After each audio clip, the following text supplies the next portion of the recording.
جب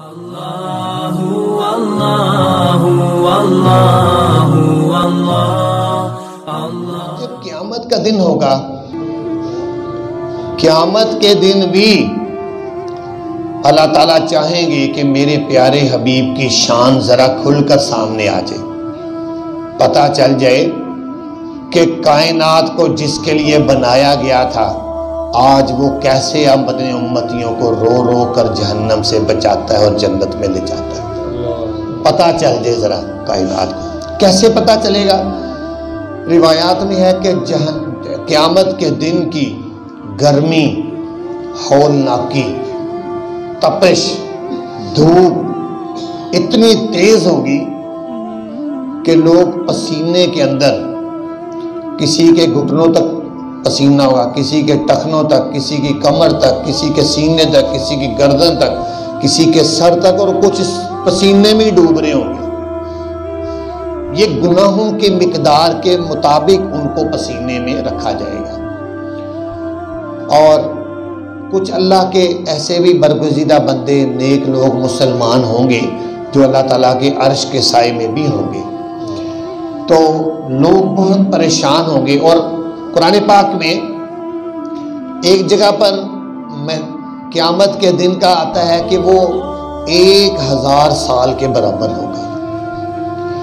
اور سورہ معارج 29ویں پارے میں ہے، اس میں آتا ہے کہ قیامت کا دن 50,000 سال کے برابر ہوگا۔ 50,000 سال کتنے زیادہ ہیں، اتنا لمبا قیامت کا دن ہوگا۔ تو پھر اس میں جو تکلیف ہوگی، تکلیف کا عالم ہوگا، لوگ بلبلائیں گے، روئیں گے، آخر کار کہیں گے چلو آدم علیہ السلام کو کہتے ہیں کہ اللہ تعالیٰ سے کہیں یا اللہ حساب کتاب تو شروع کر دے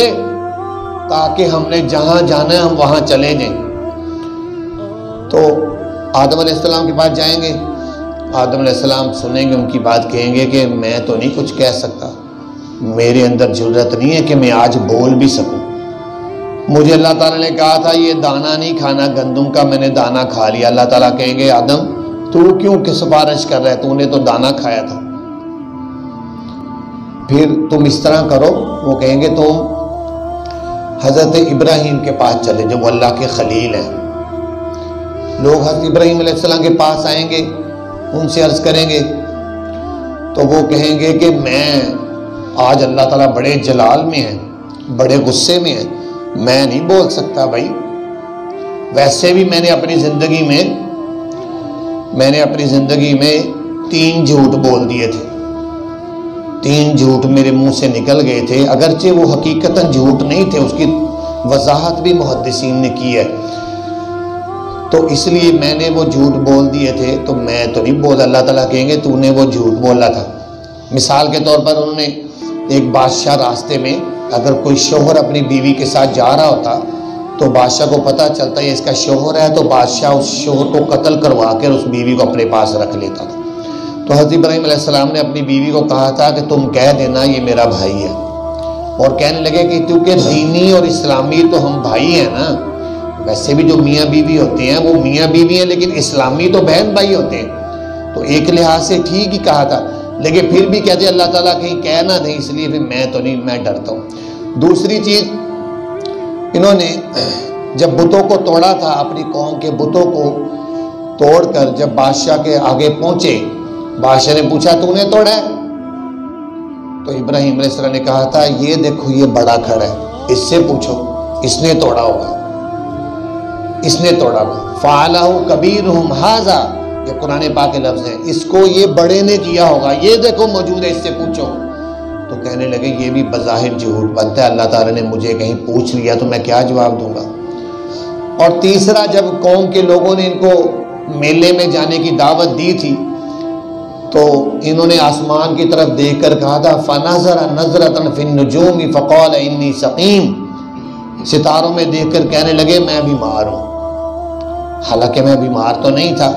تو میں نے یہ کہا تھا اللہ تعالیٰ نے کہیں مجھ سے پوچھ لیا کہ تم نے جھوٹ کیوں بولا تھا تو میں کیا جواب دوں گا۔ حالانکہ کہتے ہیں وہ محدثین کہتے ہیں کہ وہ ایک لحاظ سے جھوٹ بھی نہیں تھا، کیونکہ ہر آدمی کچھ نہ کچھ بیمار ہوتا ہے،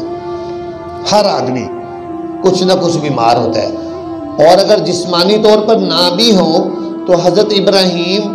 دلی طور پر مشرکین کے کفر اور شرک کی وجہ سے اپنے دلی طور پر اپنے آپ کو بیمار سمجھتے کہ یہ کفر اور شرک کیوں نہیں چھوڑتے۔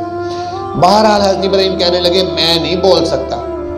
میں نہیں کچھ کہوں گا، تم ایسے کرو موسیٰ علیہ السلام کے پاس جاؤ۔ لوگ موسیٰ علیہ السلام کے پاس آئیں گے، ان کو کہیں گے، موسیٰ علیہ السلام کہیں گے آج اللہ بڑے غصے میں ہے، میں نہیں بول سکتا، میں نے ایک آدمی کو مکہ مارا تھا، وہ مر گیا تھا۔ تو اللہ تعالیٰ کہیں گے موسیٰ تو نے تو قتل کیا تھا، تو میں کیا جواب دوں گا؟ تم ایسے کرو عیسیٰ علیہ السلام کے پاس جاؤ۔ لوگ عیسیٰ علیہ السلام کے پاس آئیں گے، عیسیٰ علیہ السلام کو درخواست کریں گے کہ اللہ تعالیٰ سے کہیں کہ حساب کتاب شروع ہو۔ تو عیسیٰ علیہ السلام فرمائیں گے کہ دیکھو میں تو بڑا شرمندہ ہوں، پہلے ہی مجھے بڑی شرم آتی ہے، لوگوں نے مجھے خدا کا بیٹا قرار دے دیا۔ یہ عیسائی جو ہیں یہ خدا کا بیٹا سمجھتے عیسیٰ علیہ السلام کو، تو اس لیے میں تو نہیں کہہ سکتا، مجھے بڑی شرم آتی ہے، میں کس منہ سے کہوں؟ تم ایسے کرو، تم سید الانبیاء سید المرسلین والآخرین کے پاس چلے جاؤ،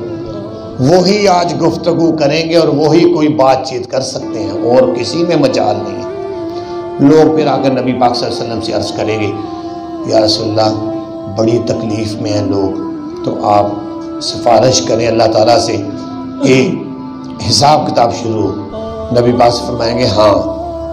میں کرتا ہوں، میں کروں گا۔ دنیا میں اپنی امت کو بتا دیا، فرمایا میں پھر اس وقت ایک سجدہ کروں گا،